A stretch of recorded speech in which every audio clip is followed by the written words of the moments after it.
Allô? Allô? Oui, allô? Oui, vous êtes Bonjour. en live là? Oui, oui, je suis en live. Bonjour. À qui ai-je l'honneur? À Orly, Vous m'appelez d'où? de Cons. Attends, ne quittez pas, hein. Ne quittez pas, je vais voir si je peux mettre... voilà, pour qu'on puisse vous entendre. C'est que vous suivez, alors.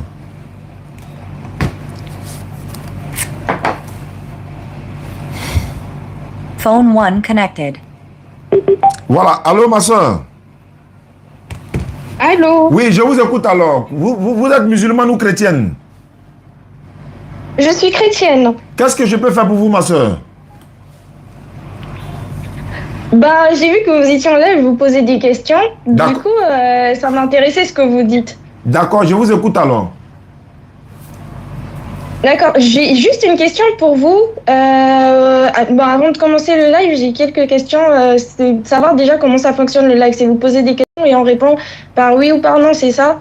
Non, c'est pas par forcément oui, par non, mais on donne des explications. Si vous posez une question qui nécessite un oui ou non, je vais répondre par oui ou non. Si ça nécessite une explication approfondie, je vais donner l'explication. D'accord. Et est-ce que vous avez étudié la Bible ou est-ce que vous l'avez juste lue? J'ai étudié et j'ai lu. On ne peut pas étudier la Bible sans la lire. Donc, en lisant, je l'étudie, en même temps comprendre les versets dans leur contexte et quels sont les versets qui sont spirituels, disons, paraboles, quels sont les versets qui sont littéraires, qu'est-ce que ce verset veut dire, etc., etc. On n'a pas besoin du Saint-Esprit pour ça. Donc, je l'ai étudié et je l'ai lu. Oui, En bien sûr. lisant, je l'étudie. D'accord. Et vous avez le contexte juif, les langages de l'époque et même le contexte hébreu, araméen, tout ça? Oui, bien sûr.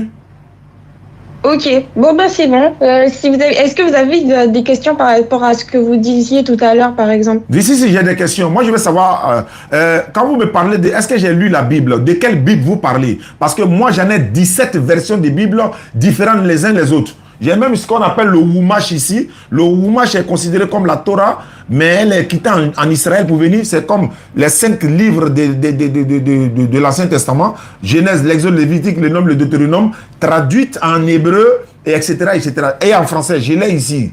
Donc ça s'appelle le Wumash. Et c'est dans ça qu'on nous explique, par exemple, je donne rapidement une parenthèse, les 3 anges qui sont venus parler à Abraham dans Genèse chapitre 18, verset 1 à 6 par là, les chrétiens, certains chrétiens disent non, c'est Dieu qui était parmi eux. Et le Wumash nous dit non, c'est faux. C'était 3 anges. Et il nous donne même le nom de ces anges, et ce qui est vrai, il parle de Michael, Raphaël et Gabriel. Alors que dans le contexte, il a dit l'Éternel apparut à Abraham parmi les chaînes de Mamré. Dès qu'ils entendent l'Éternel net, ils pensent que c'est Dieu, alors que c'était des anges. Or ça, on n'a pas besoin de Saint-Esprit. On n'a pas besoin de Saint-Esprit pour comprendre cela. Moi, je vous pose la question. Quand vous me dites, est-ce que j'ai lu la Bible dans son corps ou je l'ai étudiée? De quelle Bible vous parlez? Est-ce que vous parlez de la Bible des témoins de Jéhovah? Est-ce que vous parlez de la Bible des catholiques? Est-ce que vous parlez de la Bible de Jérusalem? Est-ce que vous parlez de la Bible africaine? Est-ce que vous parlez de la Bible Toba? Est-ce que vous parlez de la Bible Parole de vie? Parce que les unes les autres ne sont pas semblables. De quelle Bible vous parlez, ma soeur? Normalement, il faut tout étudier si vous connaissez. Moi, je parle de la Bible protestante. Je suis protestante. Donc, je parle de la Bible protestante. Ce qui veut dire que vous rejetez la Bible Tob, par exemple, des catholiques. La Bible des catholiques, non, je ne la rejette pas, pas du tout. Ben, la Bible des catholiques a plus de livres que la Bible protestante que vous parlez. C'est-à-dire Louis II, 1910 là. Je l'ai ici. Mais la Bible Tob a plus de livres que celle-là. La Bible Tob a au moins 10 à 15 livres de plus que celle-là. Est-ce qu'elle est authentique? Parce qu'elle a Siracide, elle a Tobi. On n'a pas Tobi ici, on n'a pas Siracide ici. Qu'est-ce que vous en dites? D'accord. Alors, la Bible, pour des catholiques, ils ont plus de livres par rapport au fait qu'ils ont gardé certains livres des écrits de personnes qui, par exemple, qui étaient d'autres disciples après les disciples de Jésus. Il y a eu d'autres écritures qui ont été placées dans la Bible catholique, mais les protestants n'ont pas accepté ça parce qu'ils trouvaient que c'était une dérive. Mais ça ne change pas les premiers écrits. Je ne sais pas si vous voyez ce que je veux dire. Il y avait des écrits authentiques avant qui n'avaient pas été rajoutés.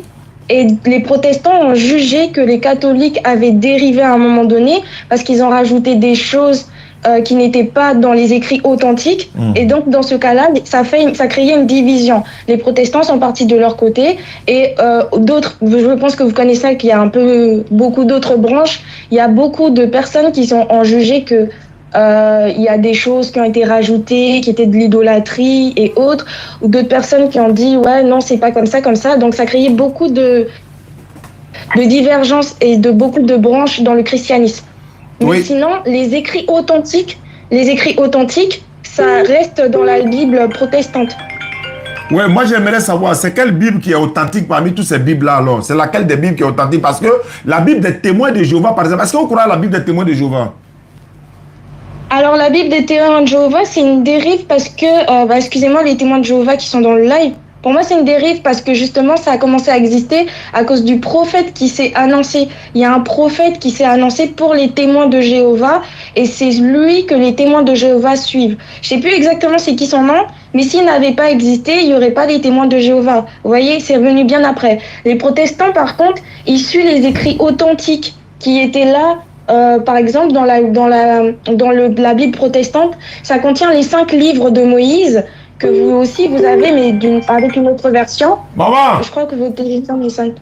D'accord. Moi j'aimerais savoir, ce que je veux savoir, est-ce que vous croyez à la Bible des témoins de Jéhovah? Réponds. Non, je ne la suis pas.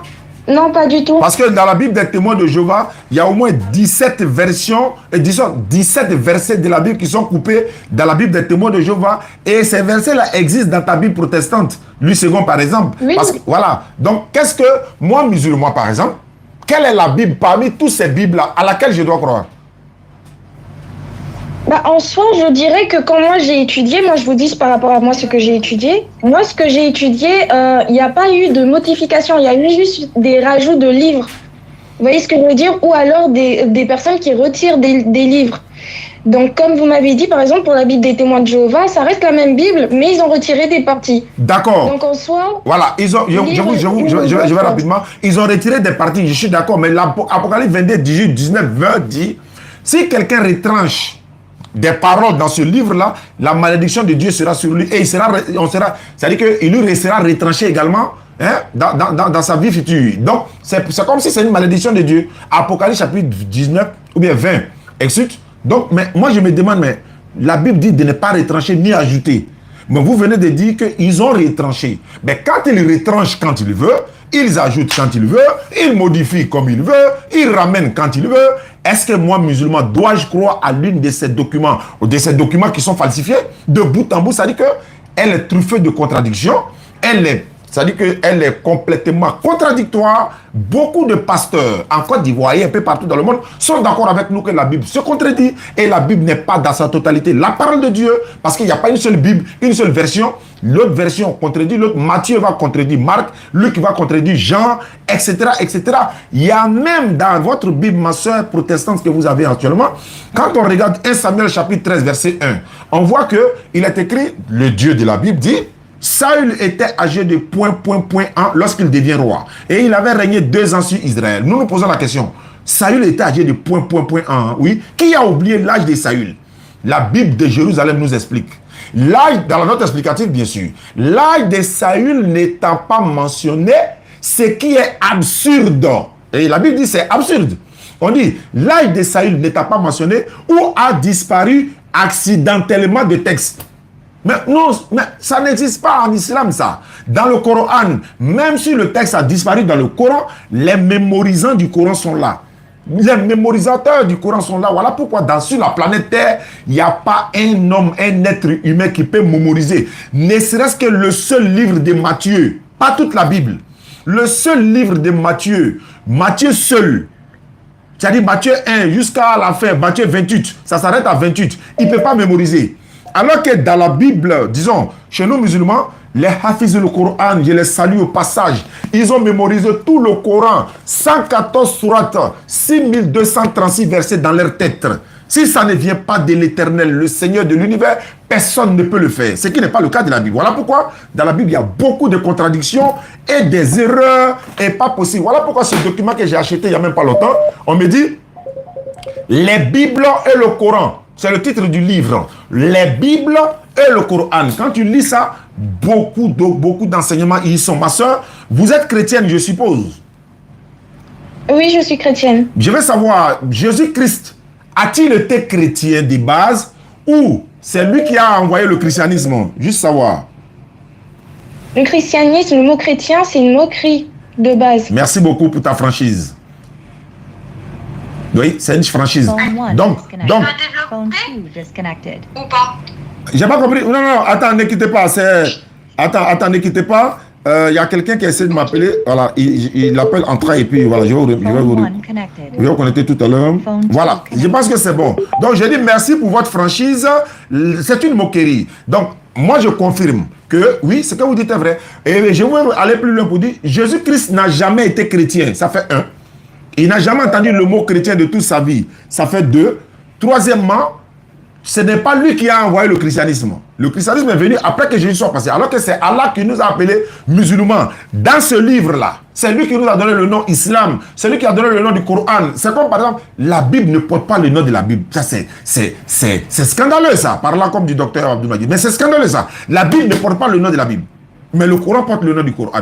Ce n'est pas Dieu qui a donné. C'est-à-dire que c'est Allah qui nous a donné le nom Coran. C'est lui qui a donné le nom Islam. C'est lui qui a, n'est-ce pas, donné tous ces noms-là. Donc, mais ce n'est pas le cas de la Bible. Donc, ma soeur, vous êtes chrétienne. Je vous respecte et je respecte tous les chrétiens. Mais sachez que Jésus n'était pas un chrétien et il n'y avait pas un seul prophète qui était chrétien. Aucun prophète n'était chrétien. Aucun prophète d'Adam alayhi salam jusqu'à Mohammed sallallahu alayhi wa sallam, il n'y a pas un qui était chrétien. Or, s'ils n'étaient pas chrétiens, ils étaient quoi? Ils étaient tous soumis à la volonté de l'Éternel, qu'on appelle musulmans. Ils étaient tous musulmans. Jésus était musulman. Abraham, Moïse, ils étaient musulmans. N'est-ce pas? Jésus se prosternait la face contre le sol pour prier. Ma soeur, selon votre Bible, est-ce que vous vous voilez? Vous portez le voile? Non, moi, je ne porte pas le voile. Parce que si votre photo de profil, là, je vois vous avez des mèches là. Oui, j'ai des mèches. Voilà, d'accord. Mais vous ressemblez à une Sénégalaise là, d'origine. Oui, c'est vrai, je ressemble à une Sénégalaise, mais je ne le suis pas. D'accord, il n'y a pas de souci. Maintenant, est-ce que vous savez que selon votre Bible, la Bible dit dans 1 Corinthiens 11, 7 à 8, la femme doit avoir sur la tête une marque d'autorité dont elle dépend. Si la femme ne se voile pas, qu'elle se coupe aussi les cheveux. S'il est honteux pour la femme d'avoir les cheveux coupés ou d'être rasée, qu'elle se voile la tête. Et à cause des anges, la femme doit avoir sur la tête une marque d'autorité dont elle dépend. La Bible vous demande de vous voiler. Si vous respectez votre document, votre livre de foi, comme les musulmans le font, vous devez voiler. Ça, c'est un. Deux, la femme dit que si une femme est indisposée, la Bible dit que si une femme est indisposée, elle ne doit pas rentrer dans le lieu saint. Par exemple, à l'église. Elle ne doit pas s'asseoir sur sur un banc ou une chaise. Voilà, si elle s'assoit sur un banc ou une chaise et que quelqu'un vient s'asseoir là, ces personnes-là seront impues jusqu'au soir. Et ces personnes doivent se laver. Selon la Bible. On me dira que c'est l'Ancien Testament. J'ai dit la Bible. Parce que Jésus a dit dans Matthieu 5, 17 à 20, je ne suis pas venu abolir la loi, mais je suis venu accomplir. La Bible dit également, pendant ce temps, que vous ne devez pas manger le porc. J'espère que vous ne mangez pas le porc. Ah si, moi je mange le porc. Ah, Ésaïe 66, verset 17. La Bible dit, tous ceux qui vont manger le porc et des souris, ils vont périr, dit l'Éternel. Alors, quand on périt, on ne périt pas au paradis. On ne peut que périr en enfer. Voilà pourquoi l'islam interdit le porc. Vous savez, l'islam, c'est une religion tellement ordonnée. Nous prions de la même manière. Nous nous procédons de la même manière. Nous nous dirigeons dans la même direction. Nous faisons le pèlerinage dans le même lieu, dans le même mois de Ramadan. Excusez-moi, je me permets de poser juste cette question. Vous vous basez sur quelle Bible là? J'ai pas compris? Là, vous vous basez sur quelle Bible? La protestante ou... Toutes les Bibles. Moi, j'utilise toutes les Bibles. Il y a des versets que je vais te donner ici. Je suis obligé de prendre une autre Bible qui a ce passage-là pour vous expliquer. Je peux vous donner un autre passage, un verset tout à l'heure. Je vais prendre une autre Bible. Moi, je suis à l'aise. J'utilise toutes les Bibles. Donc, du coup, toutes les Bibles sont pareilles, là? Oui, elles sont toutes falsifiées. Elles sont toutes falsifiées. Toutes les Bibles sont pareilles. Elles sont toutes falsifiées. Il n'y a pas une Bible qui est authentique. Ok. Voilà. D'accord. Voilà, toutes les Bibles sont modifiées, voilà, falsifiées. Ça, et moi, c'est pas. En fait, ce qui me réjouit dans tout ça, ce n'est pas moi qui le dis, c'est la Bible elle-même. Et des pasteurs confirment ce que j'ai dit. Ils sont nombreux. Guillaume Kofi est là, Makoso en parle, il y a Jean-Luc qui en parle. Ils sont nombreux. Il y a missionnaires qui en parlent. Ils sont pleins comme ça qui sont d'accord avec nous pour dire. C'est vrai qu'ils ne sont pas musulmans. C'est pas parce que on est d'accord avec un pasteur qu'on est chrétien. C'est pas parce qu'un pasteur est d'accord avec moi musulman qu'il est musulman. Est-ce que vous comprenez? Donc c'est un peu ça. Donc l'islam étant la religion des prophètes, la soumission à la volonté de notre Seigneur unique, sans associer. Je viens à peine d'échanger avec un jeune frère tout à l'heure. Il ose dire que Marie est la mère de Dieu, alors que vous n'êtes pas d'accord avec ça. Même si vous dites que Jésus est Dieu, vous allez refuser que Marie est la mère de Dieu. Mais tous ceux qui disent Jésus est Dieu, ils sont des catholiques. Toute personne sur la terre qui va dire Jésus est Dieu là, ils doivent accepter que Marie est la mère de Dieu. Donc ils deviennent des catholiques. Parce que si tu dis Jésus est Dieu, Marie restera la mère de Dieu jusqu'à la fin du monde, ou bien son enfant n'est pas Dieu. Tant que tu vas considérer Jésus comme Dieu, Marie restera la mère de Dieu. Et tu deviens catholique. Que ce soit Gédéon, que ce soit tous ceux qui le disent, Jésus est Dieu, c'est que Marie est la mère de Dieu. Parce que c'est son enfant. C'est elle qui l'a mis au monde. On ne peut pas lui arracher cela. C'est son bébé à elle, c'est son enfant. La preuve en est, Luc 23, 48. Jésus dit, Marie dit à Jésus, mon enfant, ton père et moi nous te cherchons. Elle ose dire à Dieu mon enfant. Non, elle a dit à son enfant, son enfant. Est-ce qu'il y a un mal ou bien c'est un péché de dire à mon enfant, mon enfant? Mais c'est mon enfant, c'est moi qui l'ai accouché, non? Donc je lui dis mon enfant. Qui va me blâmer pour ça? Ni Dieu, ni un an, ni personne. Allons-y, ma soeur. À ce moment, qu'est-ce que Jésus a répondu à ce moment? Non, il a dit, d'abord, avant d'aller là, il a dit, mon père et moi, nous te cherchons. Ton père et moi, nous te cherchons. Et il y a un autre passage qui dit, Jésus, tes parents te cherchent. Ça, c'est un autre passage. Où il dit, qui sont mes pères? Qui sont ma mère?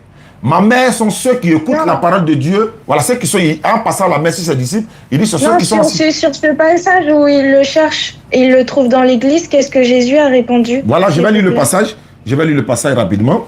On est dans Luc chapitre 23, j'ai le physique même ici. Voilà. Luc 21, 22, 23, 48. Je suis à la page. Voilà. Luc 23, 48. Luc 23, 48. Et je suis là. Et nous, voilà. Luc 24, je suis dans 24, 23, 48. Désolé, ma soeur. Vous êtes en France, c'est ça? Oui, c'est ça. D'accord, Inch'Allah. Ça va se savoir. Voilà. 22, non? 22, 48. Attends, je prends ma tablette rapidement. Voilà. Mais ma soeur, qu'est-ce qui vous empêche à devenir musulmane, par exemple? Vous ne connaissez rien dans l'islam? Est-ce que vous étiez musulmane avant? Ah, j'ai failli me convertir à l'islam, oui. Mais qu'est-ce qui n'a pas marché? Vous n'avez pas eu quelqu'un pour vous encadrer? Non, je crois en Jésus. Oui, mais moi, musulman, je crois en Jésus également. Mhm. Oui, mais ça ne change pas. Étant musulman, vous pouvez être musulman. Bon, on s'est tutoyé, hein. Tu peux être musulman et puis croire en Jésus. Bien sûr, je n'en disconviens pas, bien sûr.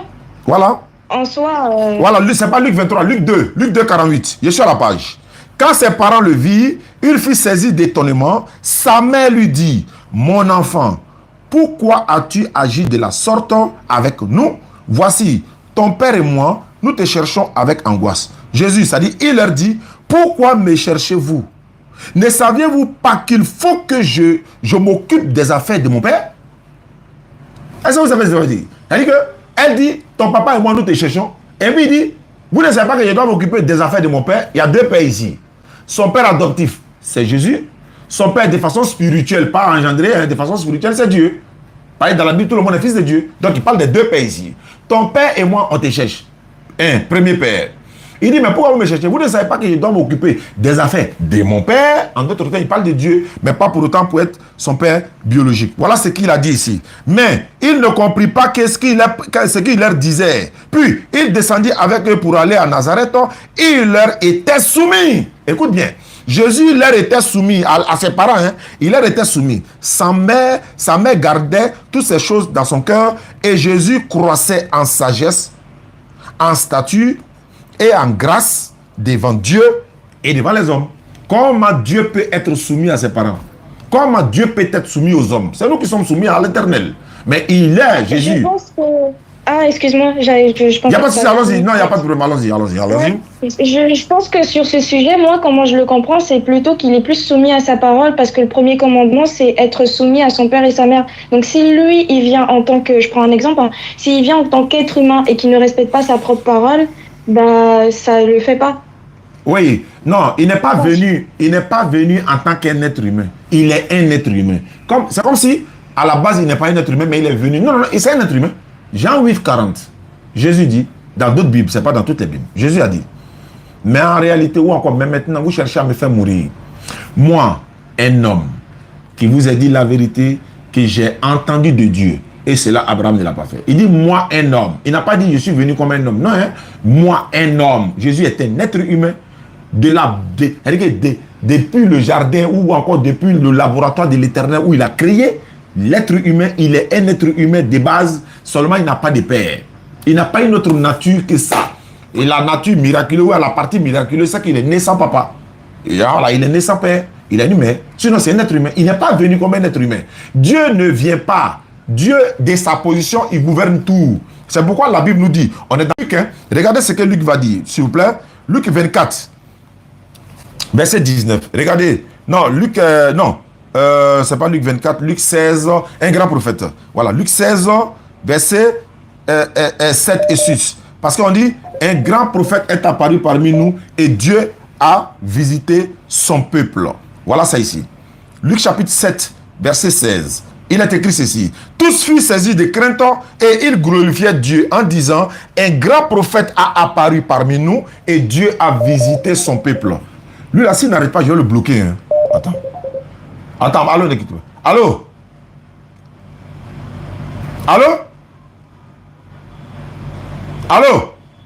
Tu l'appelles, on dit faut attendre. Attends, je vais l'envoyer un message. Allô frère, depuis que tu es en train d'appeler, je raccroche, t'appelles, je raccroche. Ça veut dire que je suis occupé, s'il te plaît. Laisse un message vocal, s'il te plaît. Voilà, merci. La soeur est partie? Oh, elle est partie. C'est ça qui est compliqué souvent aussi. Tu appelles, je raccroche, tu appelles, je raccroche, tu appelles, je raccroche, tu appelles, je raccroche. Ça veut dire qu'il y a quelque chose.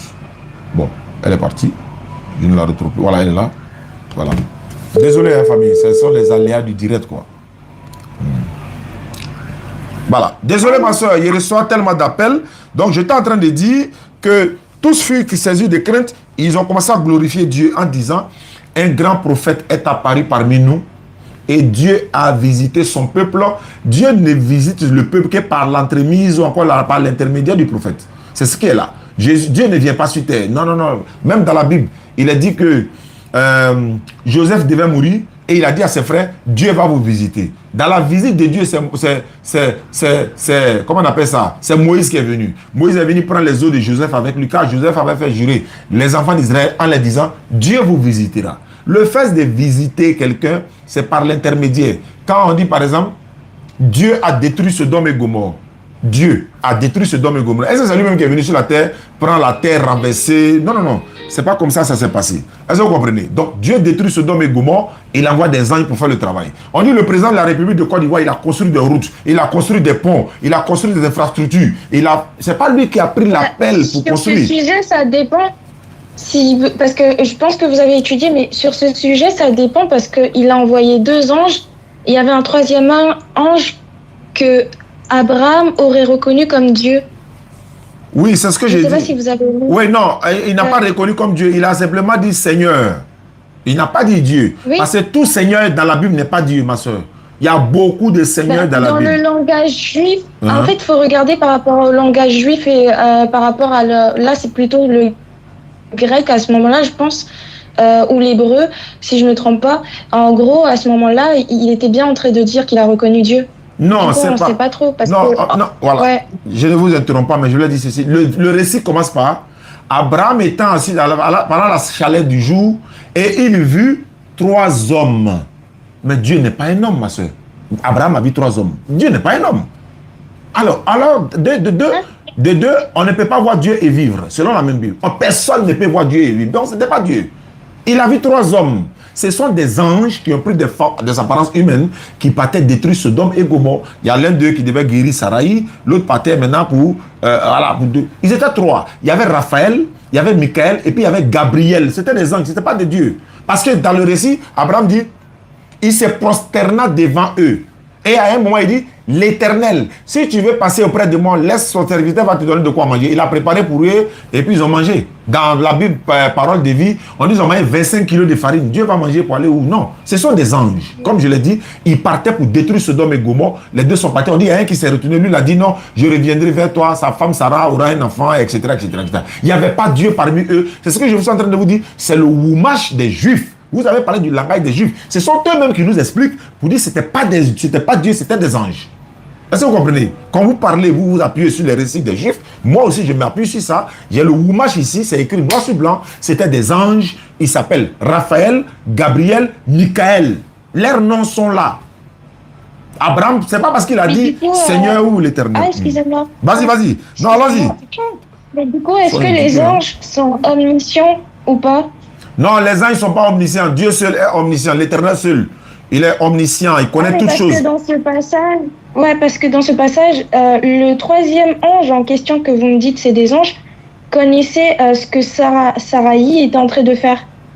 Ah oui, elle riait. Sans être dans la même pièce. Voilà, oui, mais sans pour autant être un ange. Même tous les prophètes font ça. Même Jésus a dit ça. On dit Jésus savait ce qu'il pensait au-dedans d'eux. Est-ce que vous comprenez? Il savait ce qu'il pensait au-dedans. Donc, ça, c'est un don que l'Éternel Dieu fait et aux prophètes et à ceux qu'il envoie pour une mission particulière. Donc, Jésus connaît. Et regardez, par exemple, c'est une parenthèse rapide, hein, Matthieu chapitre 8, non, Jean chapitre 8, verset 1 à 12, l'histoire de la femme qui a commis l'adultère.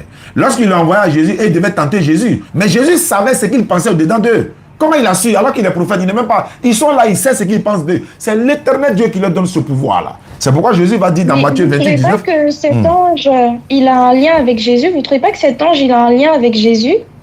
Je trouve, au niveau du caractère, je trouve qu'ils ont le même caractère. Oui, il peut. Non, pas le même caractère. Pas le même caractère. Un ange, par exemple, le récit islamique nous dit, quand l'ange d'Ibril descend sur terre, une seule, c'est-à-dire un côté de ses ailes-là, ça touche, ça va jusqu'au ciel, de la terre jusqu'au ciel. Et Gabriel a une vitesse pas possible. Bon, il y a beaucoup de récits où il dit à quel moment il a déployé sa force la plus puissante. Je crois qu'il a dit lorsqu'il fallait fermer la bouche des pharaons, un truc comme ça. Donc il a déployé sa force. Donc, mais Jésus n'a pas ces forces-là. Ils n'ont même pas les mêmes, ils sont pas de la même nature en fait. Les anges ne désobéissent, voilà, les anges ne désobéissent jamais à Allah.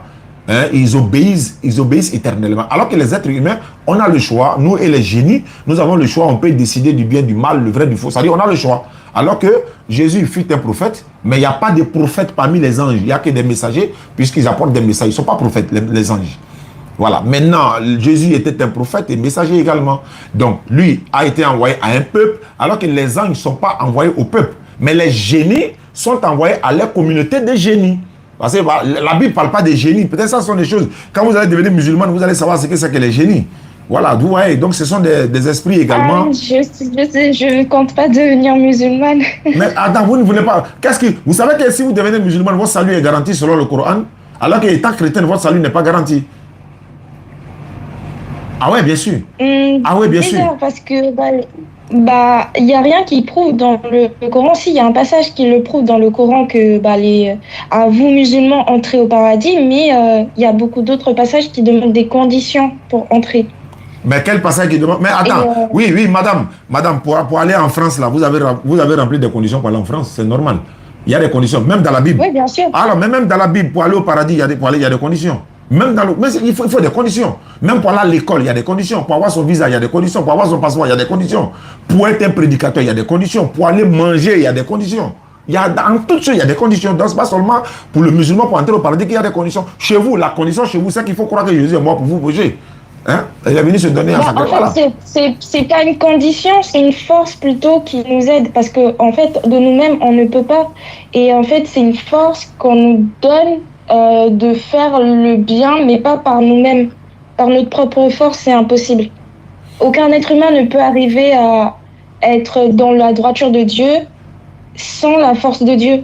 Oui, ça, on est d'accord, mais il faut faire quand même l'effort. Il ne faut pas t'asseoir pour dire, comme je ne peux pas... Voilà, il faut faire l'effort, il faut quand même œuvrer pour obtenir le salut. Ça ne se donne pas comme ça gratuitement. Il faut œuvrer. Vous, par exemple, vous ne dites pas que, bon, moi je suis chrétienne et puis ça s'arrête là. Je suis assise là, je ne prie pas, je ne fais rien du tout. Mon salut, je l'ai déjà. Non, ce n'est pas comme ça.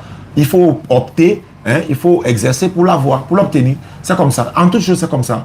Mais ce qui est bien dans tout ça, c'est que l'islam nous dit que personne ne porte le péché d'autrui. Personne ne porte le fardeau d'autrui. Par contre, dans votre croyance, dans votre conception, Jésus est venu porter vos péchés. Ce qui n'est pas vrai. Jésus n'a jamais dit qu'il est venu prendre le péché de quelqu'un. Ou bien se donner à la croix pour prendre le péché de quelqu'un. La Bible dit, personne ne meurt pour pardonner le péché de l'autre. Chacun est responsable de son péché.